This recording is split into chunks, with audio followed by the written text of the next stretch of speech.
नौमीड्यते भ्रवपुषे तडिदम्बराय गुञ्जावतंस परिपेच्छलसन्मुखाय वन्यस्रजे कवलवेत्र विषाणवेणु लक्ष्मश्रिये मृदुपदे पशुपंकजाय।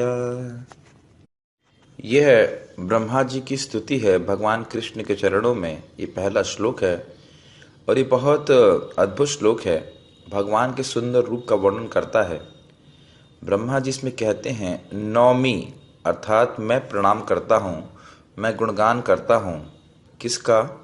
ईड्य, ईड्यते। ईड्य मतलब जो पूजनीय हो। ते अर्थात भगवान श्री कृष्ण, आपको। हे भगवान, मैं आपको प्रणाम करता हूँ। तो भगवान कृष्ण कहेंगे नहीं, मैं तो ग्वाल बाल हूँ, मुझे क्यों प्रणाम कर रहे हैं? तो कहते हैं नहीं, ईड्य, आप पूजनीय हैं, सर्वोपरि रूप से आप पूजनीय हैं। और उसके बाद वह भगवान के सुंदर रूप का वर्णन कर रहे हैं। भगवान का जो वर्ण है, जो दिव्याभा है, वो किस प्रकार की है? अभ्र। अभ्र अर्थात जो बादल का रंग होता है, जो बारिश के बादल का काला रंग होता है, घन श्याम से कहते हैं, उस रंग के हैं। उनके वपु है, उनका शरीर इस प्रकार से है, अभ्र वपुषे। उनका जो वपु है, जो उनका शरीर है, दिव्य शरीर है, चिन्मय शरीर है, उसका कलर, उसका जो रंग है, वह बारिश के घन श्याम की तरह है। घन श्याम बादल की तरह, घन इसलिए बोला जा रहा है, श्याम श्याम वर्ण के हैं।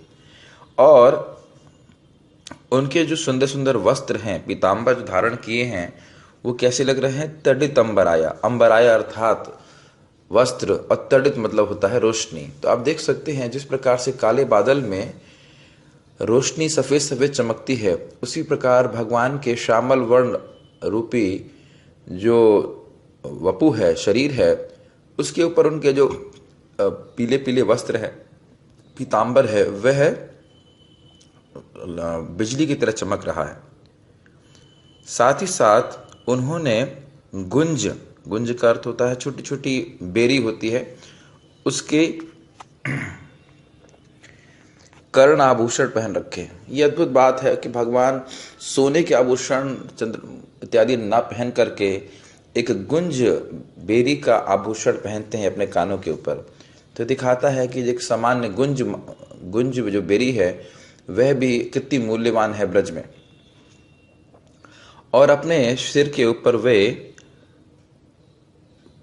परिपिच्छ, यहाँ पे है जो गुंजावतंस था, अवतांश का अर्थ होता है कान में पहने जाने वाला आभूषण, जिसे हम लोग कुंडल इत्यादि कहते हैं। तो सोने का आभूषण ना पहन करके भगवान गुंज बेरी का आभूषण पहनते हैं। और परिपुच्छ लसत मुखाया। परिपुच्छ का अर्थ है भगवान के श्री विग्रह के ऊपर, भगवान के जो सर है, उसके ऊपर भगवान एक सुंदर सा वो आप जानते हैं मोरपंख पहनते हैं। उसके बाद यहाँ पे शब्द है लसत मुखाया। लसत मुखाया मतलब मुखाया मतलब भगवान का जो सुंदर चेहरा है, वह बहुत सुंदर लग रहा है। बहुत सुंदर लग रहा है किन वस्तुओं से? इस गुंज बेरी से। गुंज बेरी के आभूषण जो कान में पहना हुआ है, और मोरपंख परिपिच्छ जो उन्हें अपने सिर के ऊपर पहना हुआ है।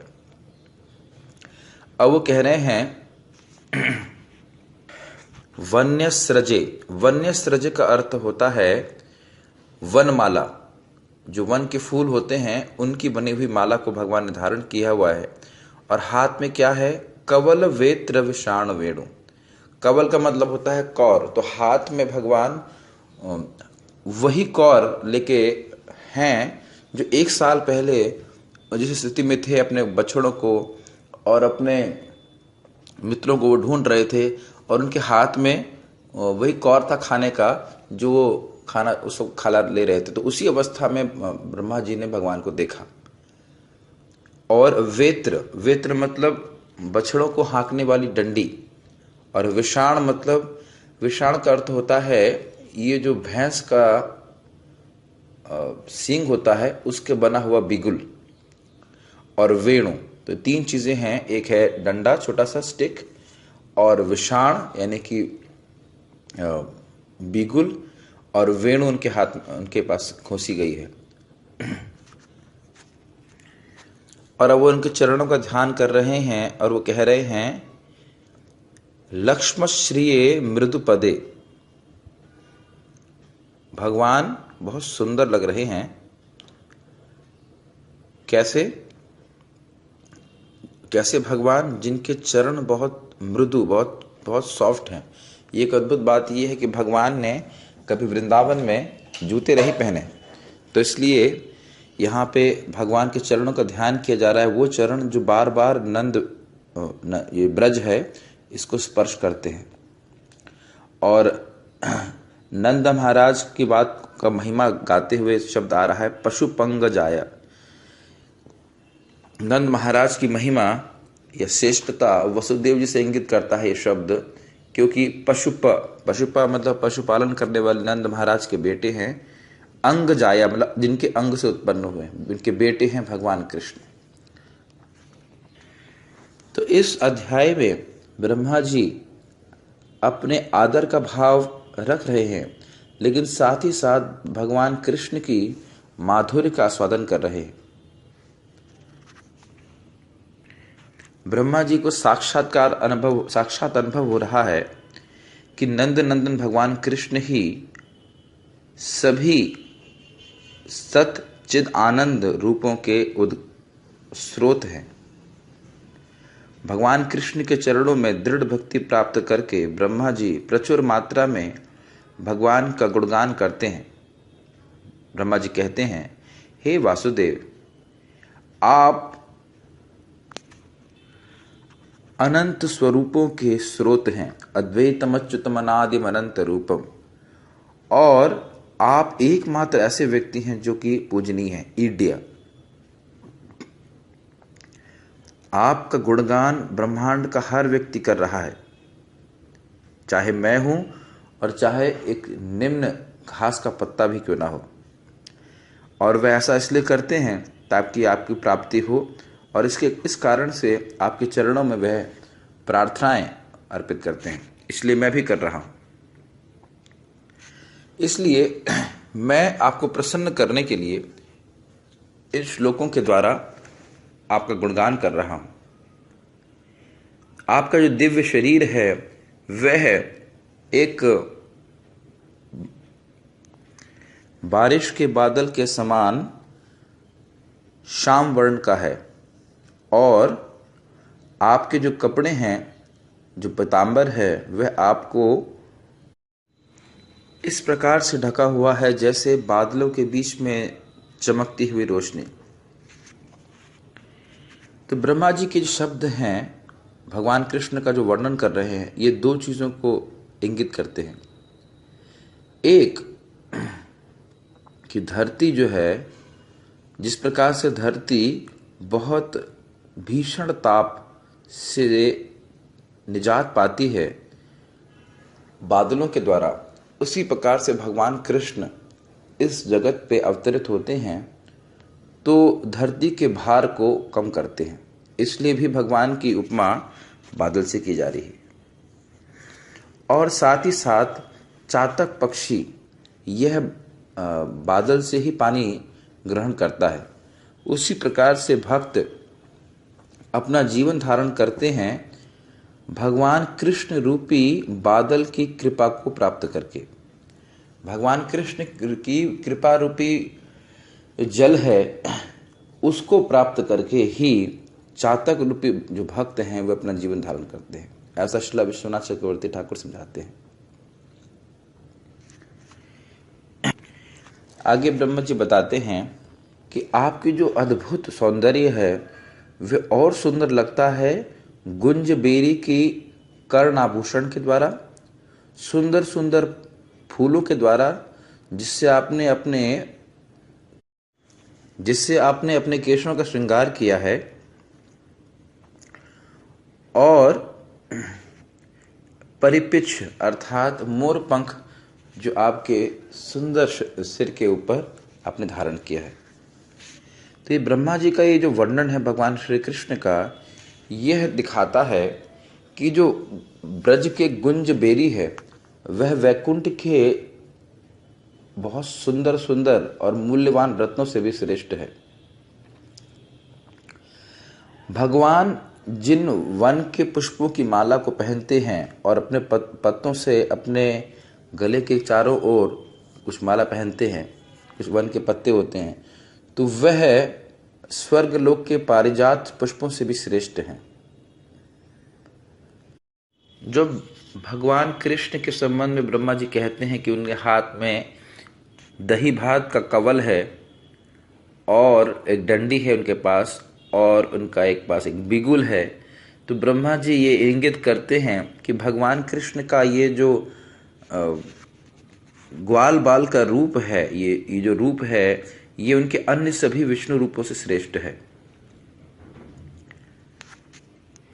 मृदुपदे बोल करके जो भगवान श्री कृष्ण के बहुत ही मृदु चरण हैं, सॉफ्ट जैसे कहा जाता है, सॉफ्ट चरण हैं, उनको ये शब्द बोल करके ब्रह्मा जी इंगित करते हैं कि जो लोग वृंदावन के जंगलों में भ्रमण करते थे वह भगवान के चरणों की छाप को वृंदावन की रज के ऊपर देख करके आनंद में विभोर हो जाते थे। जैसा कि हम लोग अक्रूर जी के संबंध में देखते हैं, जब वो मथुरा से पहली बार वृंदावन आए रहे थे भगवान कृष्ण बलराम को मथुरा ले जाने के लिए, तो जब पहली बार वृंदावन में प्रस्तुत होते हैं तो भगवान कृष्ण के चरणों की छाप को वह ब्रज की भूमि के ऊपर देखते हैं, तो अपने रथ से उतर करके उसको प्रणाम करते हैं और वृंदावन की रज में लौटते हैं।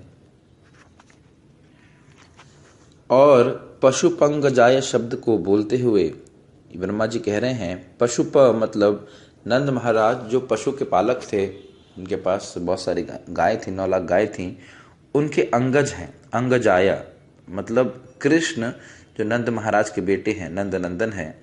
यह बोल करके ब्रह्मा जी श्री नंद महाराज की श्रेष्ठत्व को दिखाते हैं वासुदेव जी से, कि नंद महाराज जी इतने महान हैं कि उनको भगवान श्री कृष्ण के बाल लीलाओं को भी देखने का मौका मिला और उनका जो प्रेम था उसका श्रेष्ठत्व को दिखा रहे हैं वासुदेव जी के तुलना में। श्रील सनातन गोस्वामी जी बहुत सुंदर टीका करते हुए कहते हैं इसी श्लोक पे कि ब्रह्मा जी भगवान कृष्ण की स्तुति करते हुए कह रहे हैं, जिनके संबंध में उन्होंने अनुभव किया कि वह सर्वोत्कृष्ट शक्तिमान हैं और सर्वोत्कृष्ट रूप से मधुर हैं। और यही भगवान कृष्ण उनके उच्चतम लालसाओं के उद्देश्य हैं, अर्थात कृष्ण की प्राप्ति करने का जो लालसा है वह सर्वश्रेष्ठ लालसा है, सर्वोपरि लालसा है। तो कहते हैं कि मैं आपकी पूजा करता हूं ईडे। क्यों? क्योंकि आप ही प्रशंसनीय हैं। क्यों? क्योंकि मैंने अभी देखा था, ये आप जब लीला पढ़ेंगे तो आप समझ पाएंगे कि ब्रह्मा जी ने देखा किस प्रकार से पूरा भौतिक सृष्टि और आध्यात्मिक जगत भगवान में ही प्रवेश करता है और भगवान से ही प्रकट होता है। आप ही परब्रह्म हैं और सारी शक्तियों से, ऐश्वर्यों से और माधुर्यों से युक्त हैं, इसलिए मैं आपकी स्तुति कर रहा हूं। तो कृष्ण कहेंगे मेरी स्तुति क्यों कर रहे हो? तो कह रहे हैं नौमी, मैं आपकी स्तुति कर रहा हूं ताकि मैं आपके चरणों की प्राप्ति करूं। आपके चरणों की प्राप्ति करूं, इसलिए मैं आपकी स्तुति कर रहा हूं। तो एक भगवान कृष्ण से प्रश्न कर सकते हैं, तो आप मेरी प्राप्ति ब्रह्म के रूप में या और किसी रूप में कर सकते हैं? तो ब्रह्मा जी कहते हैं नहीं, मैं आपके इस सुंदर रूप की ही प्राप्ति करना चाहता हूं जिसके बारे में वो बता रहे हैं। जो रूप है वह घन श्याम काले बादल की तरह है और अभ्र उसने क्या धारण किया हुआ है? वह पीला वस्त्र जो बिजली के समान है। अब भगवान कृष्ण कहते हैं कि पीतांबर तो वैकुंठनाथ विष्णु भी धारण करते हैं, तो उसमें स्पेशल क्या है? मैं क्या स्पेशल कर रहा हूं? तो कह रहे हैं कि आपका जो सुंदर मुख है वह गुंज बेरी और मोर पंख से परि परिपिच्छल, बहुत बढ़िया तरह से, हर तरह से, सब तरफ से, हर कोने से सुंदर सुंदर रूप से इस प्रकार से सजा गया है। इस प्रकार का आभूषण वन वन का आभूषण भगवान विष्णु ने नहीं धारण करते।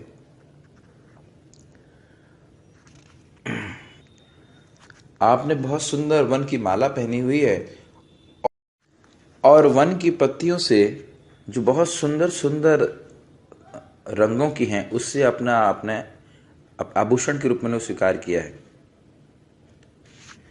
और भगवान श्री कृष्ण के मधुर बाल लीलाओं के प्रति क्योंकि उनका हृदय आकर्षित है, इसलिए वह एक और विशेष चीज के प्रति अपना ध्यान केंद्रित करते हैं। और ये उसीलिए वो कहते हैं वन्यस्रजे कवल वेत्र विषाणु। कवल का मतलब है भगवान के हाथ में दही बात का कौर है और एक डंडी है बछड़ों को हाँकने के लिए, और एक ये भैंस का सींग का बना हुआ बिगुल है। और इस प्रकार से जिसको उन्होंने अपने बाएं हाथ में थाम रखा है, और आपकी जो सुंदर वेणु है जिसे आप अपने करधनी के पास खोसे हुए। तो ये सब आपके विशिष्ट चिन्ह हैं, और इन चिन्हों के कारण आप विशिष्ट रूप से बहुत सुंदर दिखाई पड़ रहे हैं। आपके जो चरण है बहुत कोमल है, मृदु पदे। तो ये जो मृदु पद है ये दिखा रहा है कि भगवान एक छोटे बच्चे के रूप में हैं, बहुत बड़े नहीं हैं, और इसी छोटे रूप के प्रति ब्रह्मा जी का आकर्षण हो रहा है। लेकिन ब्रह्मा जी ये नहीं कह रहे हैं कि कृष्ण मात्र एक छोटे बच्चे मात्र हैं, क्योंकि वे भगवान कृष्ण के प्रति अपने स्वामी के भाव के कारण बहुत ही उनके मन में आदर भावना है। और अंततोगतो कहते हैं कि आप नंद महाराज के बेटे हैं, जिसके द्वारा ये इंगित होता है उनके जो बाल रूप की हर प्रकार की जो सुंदरता है उसका वर्णन हो जाता है।